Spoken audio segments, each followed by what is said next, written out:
بسم اللہ الرحمن الرحیم۔ آج میں آپ کو فجر کی نماز کی فضیلت بیان کروں گا۔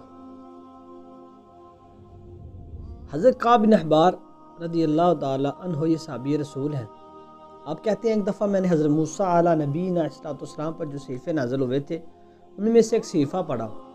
اس میں اللہ وحدہ لا شریک نے حضرت موسیٰ علیہ السلام سے کہا، اے موسیٰ، میں 2 رکعت نماز ہوگی جس کو میں اپنے پیارے محبوب صلی اللہ علیہ وسلم اور ان کی امت پر نازل کروں گا۔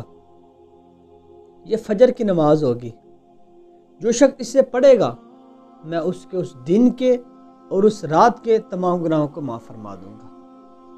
آگے فرمایا معافی بھی کروں گا گناہوں کو، اور آگے فرمایا میں اس کو اپنی پناہ میں لے لوں گا۔